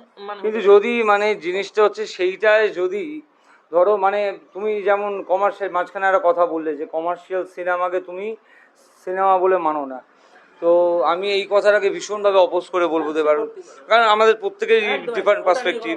কিন্তু কেসটা হচ্ছে যে একটা কমার্শিয়াল সিনেমা, ধরো কেজিএফ, আমি আর সিম্পল একটা সিনেমার উদাহরণ দিই। মানে আমি মানিয়াম বা না মানার কেউ নয়, আমার ওই ধরনের সিনেমা ভালো লাগে না, এটুকু আমি বলতে পারি। মানা না মানার আমি কেউ না, হ্যাঁ। ঠিক আছে। আমার এই ধরনের সিনেমা দেখতে বা এই ধরনের সিনেমা বলে ভাবতে আমার ভালো লাগে না। But কিন্তু আমি- এই ধরনের সিনেমা প্রচুর মানুষের সংসার চালাচ্ছে, প্রচুর মানুষের কাজ দিচ্ছে, হচ্ছে হোক। শুধু সেটা না, বহু মানুষের অ্যাড্রিনালিন হ্রাসও করাচ্ছে, এবং যেটা মানুষের, এবং তুমি যেহেতু দাদা বলে আমায় সেই সম্মানটা দাও, আমি সেই জন্য তোমাকে আমি বলবো, হ্যাঁ, বাংলা কমার্শিয়াল সিনেমা দেখতে হবে না, বা হিন্দি শাহরুখ খান সালমান খানের কমার্শিয়াল সিনেমা দেখতে হবে না, কিছু কিছু কমার্শিয়াল সিনেমা আমি তোমাকে বলবো সেগুলো দেখো। আমার অনুমান একটা সিনেমা ফার্স্ট টাইম দেখে যখন তুমি আবার দেখতে ইচ্ছে করবে, তখনই আমি মনে করি সেটা শিল্প। যে একটা সিনেমা একবার দেখলাম, দেখা হয়ে গেল, আর কোনো দিনও দেখলাম না, কাউকে নিয়ে কোনো আলোচনা করলাম না, সিনেমাটা দেখার পর যদি সিনেমাটা আমায় নাই ভাবায় যে সালা কী করেছে, কি করে করলো, এই জিনিসটা যদি নাই ভাবায়, আমার কাছে টু সাম এক্সটেন্ট সেটা কোনো শিল্প না। যদি একটা সিনেমা সেটা একদম 100% কমার্শিয়ালও হতে পারে, আমি একটু তাও বললাম কমার্শিয়াল আর্ট ফিল্মের মধ্যে তফাৎ আছে, কিন্তু সেই সিনেমাটা যদি আমাকে কোনো একটা দৃষ্টিভঙ্গিতে ভাবায়, যা এই সিনেমার ক্যামেরার কাজটা তো এত ভালো, বা এই সিনেমার অ্যাকশনটা কি করে এই লেভেলের একটা অ্যাকশন করলো, বা এই সিনেমার মানে সিনেমাটা কোরিওগ্রাফি নাচের ক্ষেত্রে এত ভালো, তাহলে এটা কি শিল্প নয়? অবশ্যই এটাও শিল্প। সেই সিনেমাটা কিন্তু আমাকে কোনো একটা শৈল্পিক দিকে ভাবালো, কোনো একটা তো আমার শৈল্পিক সত্তার মধ্যে কিন্তু তাকে জাগ্রত করলো, যে না এই সিনেমায় তো এত সুন্দর ক্যামেরার কাজ হয়েছে, আমি যদি ক্যামেরা নিয়ে ভাবি, আমি যদি ক্যামেরার কাজ করি, তাহলে না আমি তাহলে এই ধরনের ভাবনা তো ভাবতে পারি, তাহলে সেটাও কিন্তু একটা কোথাও গিয়ে সে কমার্শিয়াল, সে টাকা ইনকাম করছে, সব ঠিক আছে, কিন্তু তারপরেও গিয়ে সে কোথাও কিন্তু তার একটা শিল্পোত্তীর্ণ হচ্ছে, সে কোনো একটা বিভাগে, সেই সিনেমাটার কোনো একটা বিভাগে কি সে কিন্তু একটা শৈল্পিক দৃষ্টিভঙ্গিকে আনতে পেরেছে। অতএব ওইভাবে সবকিছু বাদ দিয়ে দেওয়া যায় না। এবার আমি ওইটাই আগেই বলে দিচ্ছি, ব্যাপারটা হচ্ছে যে তুমি একটা ভায়োলেন্সের দৃশ্য রাখছো যে শুধুমাত্র রক্তক্ষরণ দেখাবে বলে না সেই দৃশ্যটার মধ্যে তোমার জাস্টিফিকেশন আছে। যদি সেটা না থাকে, শুধুমাত্র ব্যবসায়িক স্বার্থে ভায়োলেন্স দেখালে এখন ভালো ওই ব্যবসা হয় বলে দেখাচ্ছি, সেইটা কি না তোমায় বলতে হবে, এটাই আমি বলার। অবশ্যই সেটা, কিন্তু আমি তোমার কথার সাথে কোনোভাবে মানে দ্বিমত করছি না। অবশ্যই যদি সেই সিনেমায় অ্যাকশন দৃশ্য সেই লেভেলের করতে পারে, সেটা একটা অবশ্যই একটা শৈল্পিক জায়গায় সবচেয়ে বড় ভাবাবে, ঠিক আছে, এবং ভাবাবে যে না এই ধরনের চিন্তা ভাবনা কি করে করলো, এই ধরনের অ্যাকশন সিকোয়েন্স কি করে ভাবতে পারলো, বা কতটা এফোর্ট তার মধ্যে মানে দিয়েছে। অ্যাটলিস্ট কোনো সিনেমা স্টোরি যে কোনো যদি, শিল্প যদি না ভাবায় আপনাকে, তাহলে জানবেন সেটা শিল্প নয়, যদি ভাবায় তাহলে জানবেন তার মধ্যে কিছু না কিছু আছে। আর আমি কোথাও মনে করি যে সিনেমা হচ্ছে মানে এই যে মানে কি বলবো, মানে অনেকগুলো আর্ট করে নিয়ে না একটা মেগা আর্ট Mega, যদি একদম, বলে, মানে একদম। আমি আমার মানে শব্দ চয়ন খুবই না, খারাপ, না, সেটা ঠিকই But still বলেছো, মানে একদম। আমি যেটা বোঝাতে চাইছি, মানে একজন চিত্রশিল্পীর দক্ষতা তার ক্যানভাসে হতে পারে, একদম, কিন্তু একটা সিনেমার জন্য 100 জন আর্টিস্ট, 100 জনের ডিফারেন্ট আর্ট তারা একটা প্রজেক্টে দিচ্ছে। মানে ব্যক্তিগত থেকে হ্যাঁ। এটা কিন্তু একটা সমষ্টিগত জায়গায় একদম, চলে যাচ্ছে। একদম। তো- ব্যক্তিগত ক্ষেত্রে আমার একটা কিছু লিখতে গিয়ে ভুল হলো বা মনে হলো এটা এরকম হচ্ছে না, আমি সঙ্গে সঙ্গে কেটে দিলাম, কিন্তু একটা সমষ্টিগত আর্ট আমি যখন করছি, একটা কিছু বানালাম, হঠাৎ ভুল হচ্ছে, সেটাকে আবার যদি রেকটিফাই করতে তার মধ্যে অনেক এফোর্ট দিতে হবে, অনেক পয়সা ক্ষয় হয়ে যেতে পারে। ধরো একটা সিন আমার ভালো লাগলো না, আমার সেটাকে নতুন করে করছি, মানে এই সমষ্টিগত আর্টের ক্ষেত্রে তাকে আরো সচেতন থাকতে হবে, প্রতিটা সিন তৈরি করার ক্ষেত্রে তাকে আরো মানে আলোর ব্যবহার থেকে শুরু করে সবকিছুতে আরো সচেতন থাকতে হবে। এক্ষেত্রে কি তার মানে তার দায়িত্বটা অনেক বেশি, এবং তার কাজটা কিন্তু যথেষ্ট কঠিন একটা কাজ, মানে যে কোনো মিডিয়ামের থেকে সিনেমার পরিচালকদের অনেক বেশি, অনেক মানে মানে এই কবি আগে না পরিচালক আগে, এভাবে আমি ভাবতে চাই না, এগুলো কোনোদিন হয় না, কিন্তু আমি বলতে চাইছি তাকে ভাবনা চিন্তার জায়গা থেকে অনেক বেশি শার্প থাকতে হবে, এবং তাকে সবাইকে নিয়ে কাজ করার সেই মানসিকতা, কারণ সিনেমাটা তো ডিরেক্টরেরই ভিশন। একদম একদম একদম, সেটা অবশ্যই, মানে স্ক্রিপ্ট থেকে শুরু করে সবকিছু তো মানে সেই ডিরেক্টরি ভিশন, একদম সেটাই তো চলে। কিন্তু মানে এই কিছু কিছু ক্ষেত্রে আবার দেবে সেগুলো কিছুই না, ওই কিছু কিছু, এটা বাংলা সিনেমার ক্ষেত্রে বলছি, আছে কমার্শিয়াল সিনেমা, ওই তামিল তেলেগু থেকে প্রডিউসার একটা কপি নিয়ে এলো, এসে বলে এই পরিচালককে দিয়ে বললো দেখ সিন টু সিন কপি করবি শুধু। কেসটা কি বলতো, সেটাও ঠিক করে করতে পারে না, আমি কাউকে ছোট করছি না, মানে সেটাও ঠিক করে করতে পারে না। হয়তো মানে একটু সিনেমাটা বেটার হতো, সেটাও মানে করতে পারে না, মানে ও নীল শাড়ি পরিয়েছে বলে একেও এখানে নীল শাড়ি পরাতে হবে, কিন্তু ও ওখানে যে ক্যামেরার অ্যাঙ্গেলটা ইউজ করেছে সেটা কিন্তু এখানে ইউজ করতে পারবে না, ঠিক আছে। এই ধরনের সিনেমা, তবে এখন এই ধরনের সিনেমা মানে বাংলায় বন্ধ হচ্ছে, এখন বাংলায় নিজেদের গল্প নিয়ে সিনেমা হচ্ছে। এই পুজোয় বহুরূপী দেখলাম, বেশ ভালো লাগলো, কিন্তু মানুষের টেস্ট চেঞ্জ হচ্ছে। মানুষের টেস্ট, ওই যে বললাম না, মানুষকে সারাক্ষণ তুমি স্যালাইন খাইয়ে দিলে মানুষ ভাববে যে স্যালাইনের বাইরে কিছু হয় না, আমাকে তো আউট অফ দ্য বক্স ভাবতে হবে। শিবপ্রসাদ নন্দিতা এরা কিন্তু ভাবছেন আউট অফ দ্য বক্স, কিন্তু অন্যরকম করার চেষ্টা করছেন অনেক রকম। বেশ ভালো হয়েছে আমাদের এই আলোচনাটা, বিশেষ করে সিনেমা নিয়ে। সিনেমা নিয়ে কথা বললে তুমি আমি মানে এটাই শুধু সিনেমার উপরই একটা এপিসোড হয়ে যেতে পারে, ঠিক আছে। এবার যদি বলি দেবারুণ, মানে এই প্রশ্নটা আমার খুব কাছে, এবং হয়তো তোমাকে আমরা প্রায় 1.5 বছর চিনি একে অন্যকে, হয়তো কখনো করে রেখেছি, আরও একবার করব, সেটা হচ্ছে জীবনের বেস্ট ফেস কোনটা? বেস্ট সময়, হ্যাঁ সময় তো একটা মানে অবশ্যই একটা প্রাসঙ্গিক ব্যাপার। বেস্ট ফেস বলতে আমি বলছি জীবনে একটা সময়তেই ধরতে হয়তো কোন সময়টা আর কি, এবার ধরো তুমি আইদার স্কুল লাইফ বলতে পারো বা তোমার মতো করে, মানে স্কুল, বুঝতে মানে পেরেছি। আমি আমার দিকটা একটু বলে দিই, তাহলে হয়তো তোমার উত্তরটা তোমার দিতে সুবিধা হবে। মানে ধরো যেমন 9 থেকে 12 একটা ফেজ চলে, আবার কলেজের পর আর একটা ফেজ, চাকরি করলে আর একটা ফেজ, আর একদম আর্লি স্কুল একদম একরকম ফেজ। এবার তুমি একদম তোমারটা কি বলতো, বুঝিয়ে বলো। সবচেয়ে কথা যে শৈশব হচ্ছে মানুষের হয় সব থেকে ভালো সময়। এই কারণেই আমি বলছি, মানে এই সময় দাঁড়িয়ে এখনকার সময় সমাজ চারিদিকে যা যে জায়গায় চলে গেছে না, মানে মানুষ যখন একটু বড় হতে থাকে না, তার মধ্যে নানা রকম ভাবে বিষ ঘৃণা ঢুকতে থাকে। এই জন্য শৈশবের যে পার্টিকুলারই কিছুটা সময়, যখন আমরা সত্যি কোনো কিছু পয়সার বিনিময়ে মাপি না, সত্যি বন্ধুত্ব, আমার পেন্সিলটা তুই নিয়ে নে বা রাবারটা, আমার টিফিনটা তুই ভাগ করে খা, যখন ওখানে তখন কিন্তু দ্বিতীয় কোনো চিন্তা ভাবনা আসেই না, যেটা শুধুমাত্র একটা ভালোবাসা থেকে আসে এবং মানে কি বলবো, একটা দুটো বাচ্চার সেই পবিত্র একটা মন থেকে আসে। ওই সময়টা মানে কেউ ফিরিয়ে দিতে পারবে না। তা বলে যে ওটাই জীবনের বেস্ট সময় তা নয়, জীবনের প্রতিটা সময় তার মতো করে বেস্ট। আমি যখন আস্তে আস্তে বড় হচ্ছি, যেমন আমি মনে অনেক কিছু খারাপ শিখছি, তেমন জীবনে চলার পথে অনেক কিছু কিন্তু ভালোও শিখছি। এবং অনেক কিছু ভালো শেখার মধ্যে দিয়ে নিজেকে ব্যথা না পেলে, আঘাত না পেলে তুমি তৈরি হবে না। হয়তো আঘাত পাচ্ছি, হয়তো আমার সাথে খারাপ হচ্ছে, হয়তো বিশ্বাসঘাতকতা করছে কেউ, হয়তো আবার ভালোবাসছে মানুষ, কিন্তু এইভাবে কিন্তু একটা মানুষ তৈরি হয়। তাই জন্য কিন্তু তার মানে যখন স্কুল লাইফ থেকে কলেজ লাইফে এসে আসছে, তার কিন্তু বড় হয়ে ওঠার ওই পিরিয়ডটাও কিন্তু খুব গুরুত্বপূর্ণ সময়। মানে এভাবে দেখতে গেলে সব কিছু সময়ে একটা, প্রতিটা সময়ের একটা আলাদা আলাদা জাস্টিফিকেশন আছে। বাট স্টিল কোন ফেজটা তুমি মিস যেমন করো বা শৈশবের কথা আমি যদি বলি, একটা শিশুর যদি শৈশবই ঠিকমতো ব্রন অ্যান্ড ব্রট আপ সে না হতে পারে, শৈশবে সে যদি ভায়োলেন্স দেখে অতিরিক্ত, তার বাবা মার মধ্যে সম্পর্ক ভালো নয়, সে কিন্তু মানে বড় হওয়ার যে রাস্তাটা বাকি, তার প্রতিটা জীবনের বাকি সময়টাই কেঁচিয়ে যাবে। সে কিন্তু বাকি সময়টার কোনো সময় সে কিন্তু আর সেভাবে নিজেকে তৈরি করতে পারবে না। সেই জন্য শৈশবটা একটা খুব জরুরি সময় আমি মনে করি। সেই সময় কিন্তু মানে বড় হয়ে ওঠাটা একটা ম্যাটার করে। আর তারপরের সময় হচ্ছে ঠিক স্কুল লাইফের শেষ থেকে যে কলেজ লাইফে যাওয়ার যে সময়টা, যখন একটা মানুষের মধ্যে শারীরবৃত্তীয় এবং মানসিক একটা বিরাট চেঞ্জ আসে, এই দুটো চেঞ্জ আসে। সেই সময়টা যে কোন পথে আমি থাকবো, আমার মধ্যে কি ডুজ অ্যান্ড ডোন্টসগুলো কী কী আছে, আমি ঠিক কি মেনে চলবো, মতাদর্শ, মানে মতাদর্শ কথাটা শুনতে অনেক ভারী ভারী লাগে, ওরকম ব্যাপারটা নয়। মানে আমি ঠিক কী কী করবো, এগুলো করা উচিত হবে কিনা, এগুলো করা অনুচিত হবে কিনা। এবার সমাজ তো আমাদের অনেক রকমভাবে অনেক কিছু শেখায় যে এটা করো না, করো এটা করো না। আমি ওই সমাজের কথায় যাচ্ছি না, যে আমার নিজের পার্সপেক্টিভ থেকে কী কী মনে হয় আর কি, যে একটা মানুষের সাথে আমি কিরমভাবে ব্যবহার করব, একটা আমি বয়স্কদের সম্মান করব কিনা। এবং তারপরে একটা আসে জবের ক্ষেত্রে ব্যাপারটা আসে, ওই সময়ের ক্ষেত্রে আমাকে পরবর্তী যে এই সময়, যখন এই সময় চাকরি বাকরির এত সমস্যা, যে আমাকে কী ধরনের পড়াশোনা করব, আমি কী ধরনের পড়াশোনা করে এগোলে আমার ভবিষ্যতে চাকরি বাকরির ক্ষেত্রে সুবিধা হবে। আসলে পেটের সওয়ালটা আমরা যতই আলাদা করে রাখতে চাই, পেটের সওয়াল আসবেই, কারণ ওটা না থাকলে, খাবার না থাকলে মানে কলম থেকেও কালি বেরোয় না। অতএব হ্যাঁ, আমাকে কোটিপতি হতে হবে না, কিন্তু নিজের চলার মতো একটা কিছু তো করতে হবে। ওই সময়টা একটা গুরুত্বপূর্ণ সময়।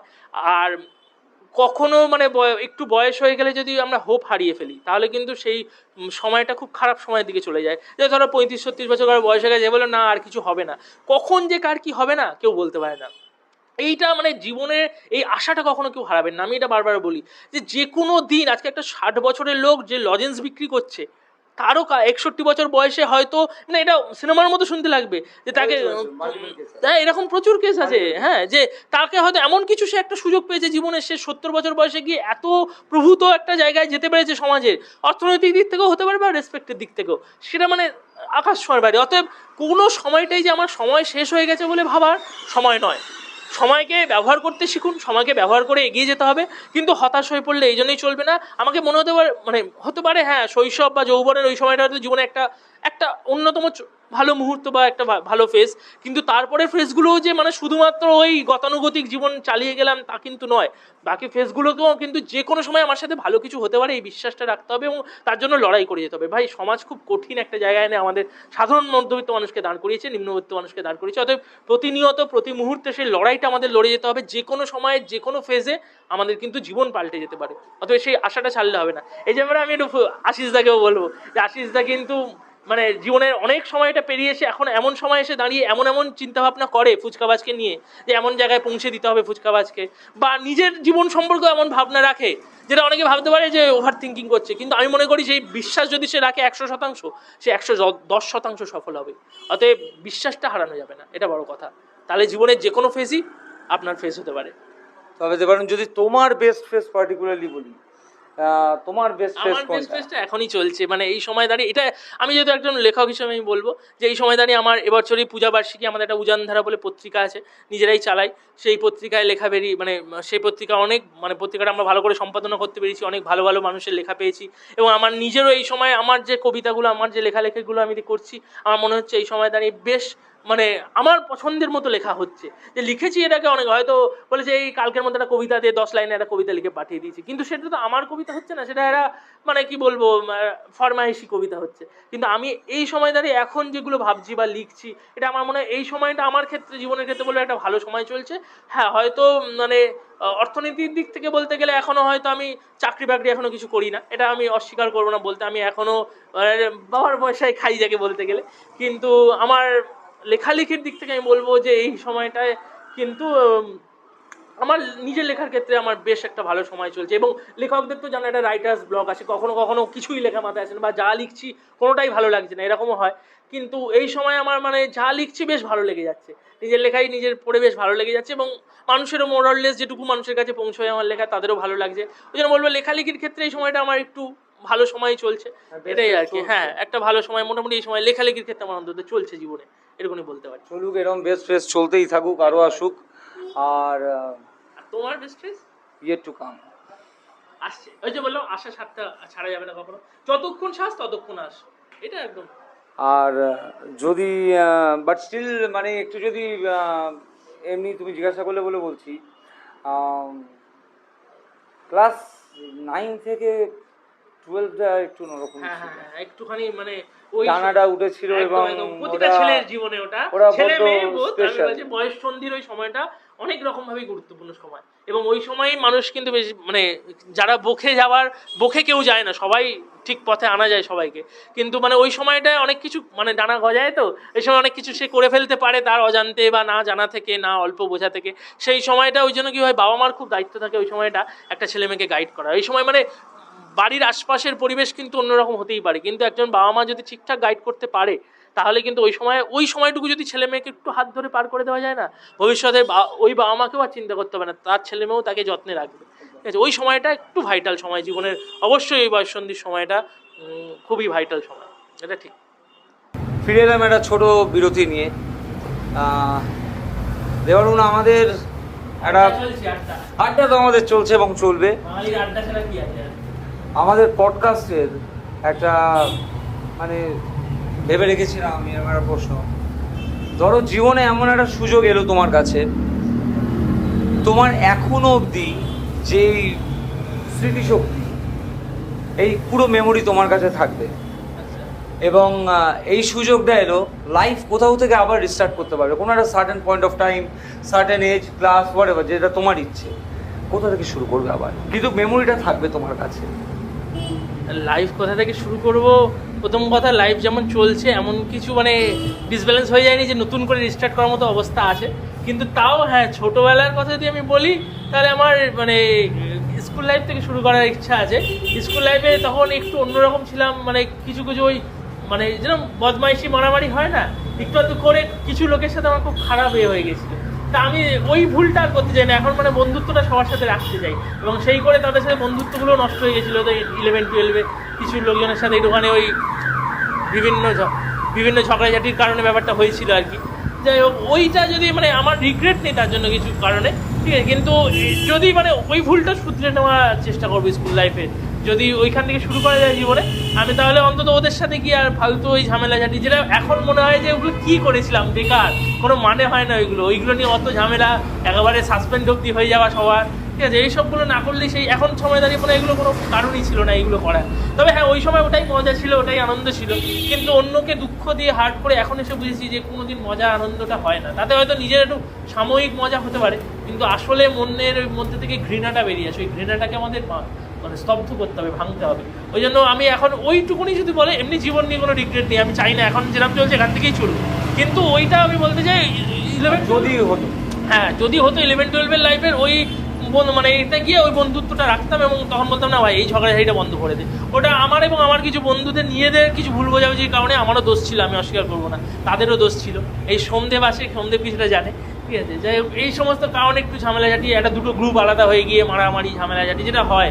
আর সেই সময় রাজনৈতিক পরিবেশও একটু অন্যরকম ছিল, মানে বামেরা ক্ষমতা থেকে যাচ্ছে, তৃণমূল আসছে, এরকম একটা পরিবেশ ছিল। তো এই সময় আমার ভিতরে একটু রাজনীতিও ঢুকে গেছিলো। এইগুলো আমি চাই, এখন অন্তত মনে করি এগুলো খুব সিলি ব্যাপার হয়েছিল। তাদের সবার সাথে বন্ধুত্ব এখনো আছে, কিন্তু ওই ব্যাপারগুলো না হলেই সেই সময় ভালো হতো, ওইটা একটা ব্যাপার। ফুচকাবাজ নিয়ে যদি কিছু বলতে বলি, ফুচকাবাজ নিয়ে কি বলবো, মানে ফুচকাবাজ তো আমাদের সকলে, ফুচকাবাজ আমাদের অনুপ্রেরণা। ফুচকাবাজ এই প্রতিটা বাঙালি যারা বলে না বাঙালি ব্যবসা পারে না, ব্যবসা হবে না, সেই প্রতিটা বাঙালির ব্যবসা অনুপ্রেরণা ফুচকাবাজ। যে না, বাঙালি একটা মানে তোমরা পিৎজা বার্গারকে ব্র্যান্ড করবে, বাঙালি ফুচকাকে ব্র্যান্ড করে দেখাতে পারে, বাঙালি ঘুগনি মুড়িকে ব্র্যান্ড করে দেখাতে পারে, বাঙালি সে ক্ষমতা যে বাঙালি কুলের আচারকে ব্র্যান্ড করে দেখাতে পারে, বাঙালির খাবারকে ব্র্যান্ড করে দেখাতে পারে, চপকে ব্র্যান্ড করে বাঙালি চপকে ব্র্যান্ড করে দেখাতে পারে। চপ শিল্প নামে কিন্তু একটা মানে ব্র্যান্ড চাই না, ঠিক তৈরি হয়েছে, ঠিক আছে। মানে এটা হতো, এটাই সব বাঙালির যে খাবার সেগুলো কিন্তু এত হেলা ফেলার বিষয় নয়। আমাদের মা ঠাকুমারা আমাদের সংস্কৃতি থেকে তৈরি করাই কিন্তু খাবার, ঠিক আছে। এবং সেগুলো মানে পিৎজা বার্গার এসে গেছে বলে সেগুলো একটা খাবারই তো রে বাবা, আর তো কিছু নয়। সেও তো সেই রুটি উপরেই তো জিনিসপত্র দিয়ে করে, রুটি বেলেই তো করে জিনিসপত্র। তাহলে আমি আমার ফুচকাকে, আমার চপকে কেন প্রমোট করবো না? আমি আমার রসগোল্লাকে কেন প্রমোট করবো না? রসগোল্লা কিন্তু বাঙালির, উড়িষ্যার নয়, জিআই ট্যাগ বাঙালির এসে গেছে। তা আমি আমার এগুলোকে নিয়ে কেন প্রমোট করবো না? অতএব ফুচকাবাজি এটাই বলার, ফুচকাবাজি এভাবে এগিয়ে যাক, আশিসদার মতো এরকম কর্মোদ্যমী। এবং সবচেয়ে বড় কথা, আশিসদার থেকেও এর পিছনে দিদি আছে, দিতাদি আছে। দিদি হয়তো ক্যামেরার সামনে আসতে চাইছেন না, ঠিক আছে, দরকার নেই, কিন্তু দিদি আসল এই ফুচকাবাজের মেন মুখ্য ভূমিকাই দিদি। এটা তুমি নিজে স্বীকার করবে যে আশিসদা কিন্তু এখনো রান্নাবান্না সেরকম কিছু কিন্তু ফুচকাবাজের রান্নাবান্না অন্তত জানে না, মেনলি না করি, হ্যাঁ এখন করে, কিছুটা করে, যাই হোক মেনলি দিদি। তাই এটা আমার মানে বারবার এটা বলার যে মানে দিদিকে, মানে দিদির এই দোকানটার প্রতি শুধু না, আশিসদার মুখ চেয়ে কিন্তু পুরো ব্যাপারটা করা। দিদি কিন্তু এর আগে এরকম নয় যে এইরকম কোনো জায়গা থেকে বিলং করে এসেছিল, সব জানতো। দিদি কিন্তু প্রথম যে ফুচকাটা বানিয়েছিল এখানে বসেই বানিয়েছিল কিন্তু। অতএব মানে দিদির যে ডেডিকেশন, এটা কিন্তু একটা আলাদা জায়গা। আমি যদি কখনো সম্ভব হয় জিতাদিকে এনো পডকাস্টে, জিতাদির সাথে কথা বলো, বা আমাদের দর্শকদেরও চিনিয়ে দিও। আজকে দিদি আছে বলেই ফুচকাবাজ আছে, আর চাইবো ফুচকাবাজ একটা ব্র্যান্ড হয়ে উঠুক। ওরকম ব্র্যান্ড হওয়ারও দরকার নেই যে প্রতিটা সেন্টারে একটা একটা করে আছে।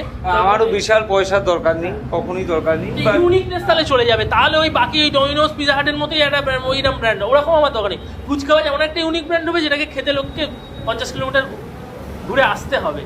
এবং আরও একটা মানে যদি আমি থাকি এখানে যতটা সম্ভব, তো কারোর যদি কোনো সমস্যা থাকে মন খুলে আড্ডা বা গল্প সে আসতে পারে। ফুচকাবাজের ব্যাপারটা কিন্তু এটা একটা ব্যাপার, ফুচকাবাজ কিন্তু শুধু ফুচকা খাওয়ায় না, এখানে কিন্তু আমাদের একটা প্রচুর বাচ্চা আছে, 20 থেকে 25 বছরের বয়সের মধ্যে প্রচুর ছেলেপুলেরা আছে, ঠিক আছে। তারা কিন্তু তাদের জীবনের যা সমস্যা, সে প্রেম ঘটিত সমস্যা হতে পারে, অর্থনৈতিক সমস্যা হতে পারে, বা শিক্ষাক্ষেত্রে কীভাবে এগোবে সেই সমস্যা হতে পারে, যে কথাগুলো সে তার বাবা মার সাথেও শেয়ার করতে পারে না, যে কথাগুলো মানে অন্য কোনো বন্ধু বান্ধবকেও শেয়ার করলে ভয় লাগে যে তারা আবার পাল্টানা পরে সুযোগ নেয়, তারা কিন্তু নির্ভয়ে এসে দাদার কাছে, দিদির কাছে কিন্তু বলে, এবং তারা কোনো একটা পথও দেখায়, তাদের মতো করে সমাধানও দেখায়, রাস্তাও দেখায়, এবং তারা কিন্তু সেগুলো নিয়ে যথেষ্ট হ্যাপি আছে। এটা মানে আড্ডা মানে কি শুধু বন্ধুর মতো, ছোট ভাইয়ের মতো, এটা বড় প্রাপ্তি আমাদেরও। আড্ডার একটা তো মানে ভুল ধারণা থাকে, আড্ডা এসে মানেই শুধু মদ খাচ্ছে, গাঁজা খাচ্ছে, করছে, এরকম একটা ব্যাপার চলে যায়। কিন্তু না, আড্ডা মানে কিন্তু শুধু নেশা করা নয়। এখানে আড্ডা যারা দিতে আসে, যে আমার ছোট ভাই বোনেরা আছে, ভাইয়েরা আছে, তারা কিন্তু তাদের জীবন সম্পর্কে, জীবনবোধ সম্পর্কে অনেক ধারণা নিয়ে যায়। এবং আশিসদা এই লোকটার কিন্তু অনেক বড় জীবনবোধ আছে। এনার পডকাস্ট যদি কোনোদিন আমি করি তাহলে সেটা শুনতে হবে, সেদিন ওনার কথাই শুনবো। তাই এইগুলো কিন্তু সবচেয়ে ভালো লাগে ওই জায়গাটায়, যে সেই বাচ্চা ছেলে মেয়েরা তাদের মারাও অব্দি ফোন করে বলছে যে তোদের দোকানে গেছে তো, তাহলে ঠিক আছে, মানে জানে যে এরকম একটা অভিভাবকদের আছে যে এখানে থাকলে অন্তত খারাপ কিছু শিখবে না, জীবনের অন্তত ভালো কিছু শিখবে। এইটাই আর কি, মানে আমাদের ফুচকাবাজ শুধু একটা জাস্ট একটা ক্যাফে, ওয়ান মোর ক্যাফে এরকম নয়, যে আর একটা কলকাতা শহরে বা সোনারপুরে গজিওটা একটা ক্যাফে এরকম নয়। আমাদের এখানে আড্ডাও হয়, এখানে গল্প হয়, একে অপরের সমস্যাগুলো শেয়ার করে। এবং এই সময় দাঁড়িয়ে সবচেয়ে যেটা দুঃখের লাগে যে সমস্যা শেয়ার করলে সে পরে সেটা নিয়েই কথা শোনায়। ফুচকাবাজ কিন্তু সমস্যা শেয়ার করলে তার সমাধান দেয়, তাকে তার দুঃখের জায়গায় কখনো আঘাত দেয় না, এটুকু বলতে পারি। তাই জন্য ফুচকাবাজ আমার কাছে একটা পরিবার, আর কিছু বলতে চাই না। খাওয়া দাওয়াটা এখানে একটা গৌণ বিষয়, ঠিক আছে, ওইটা আমি আনতেই চাই না, একটা পরিবার। আর সমাজের উদ্দেশ্যে যদি কিছু বলো, যেটা দিয়ে আমাদের এটা শেষ হবে আমাদের পডকাস্টটা। আমি এমন কিছু কেউ নই সমাজের কিছু বলা, তবে একটুখানি বলবো, একটা কথাই মানুষকে বলবো, যে জানবেন ঘৃণা সাময়িক, ভালোবাসা চিরন্তন। ঘৃণার জোর কখনো ভালোবাসার থেকে বেশি হতে পারে না। তাই আমি বলবো ভালোবাসায় বিশ্বাস রাখুন, মানুষকে ভালো রাখায় বিশ্বাস রাখুন। ঘৃণার সাময়িকতা কেটে যাবে, ঘৃণা যত করবেন তত বাড়বে। এই ঘৃণার কোনো শেষ হয় না। পূর্বপুরুষ কী করে গেছিলো, আমাকে এখন এই করতে হবে, তার উত্তরপুরুষ এই হবে, এই ওখানে চলে যাও, এইসব কোনো মানে হয় না। ঘৃণা জানবেন আপনার মনের যেটুকু অংশ অধিকার করে আছে তার থেকে অনেক বেশি অংশ আপনার মনে ভালোবাসা অধিকার করে আছে। আজকে আপনার চোখের সামনে যদি দুর্ঘটনা ঘটে, খুব কম মানুষই রিলস বানাবে, অনেক মানুষই কিন্তু হাত বাড়িয়ে তাকে সাহায্য করতে যাবে। তাই বলবো এই সাময়িক ঘৃণাটাকে, যা রাষ্ট্রীয় মদতে, যা বিভিন্ন রাজনৈতিক কারণে আপনার মধ্যে ছড়ানো হচ্ছে, সেই ঘৃণার রাজনীতি থেকে দূরে থাকুন, ভালোবাসায় বিশ্বাস রাখুন। ভালোবাসার থেকে বড় শক্তি আর কিছু হয় না। ঘৃণার জোর বেশি, কিন্তু ঘৃণা সাময়িক, ভালোবাসার জোর তার থেকেও বেশি, দ্বিগুণ 3 গুণ বেশি। ভালোবাসাকে কেউ পরাস্ত করতে পারবে না। ভালোবাসায় আর ভালো রাখাই বিশ্বাস রাখুন। Thank you Debarun. একদম, আমি খুব আনন্দিত দাদার সাথে একটা পডকাস্ট করতে পেরে। ফুচকাবাজের জয় হোক, ফুচকাবাজ এভাবেই মানুষদের মোটিভেট করতে থাকুক, আর ফুচকাবাজও ভালোবাসাই ছড়ায়, ভালোবেসে ফুচকা খান। তো এই হচ্ছিল আমাদের প্রথম পডকাস্ট। খুব শীঘ্রই আসবো একটা কিছু নিয়ে। তো stay tuned for more updates.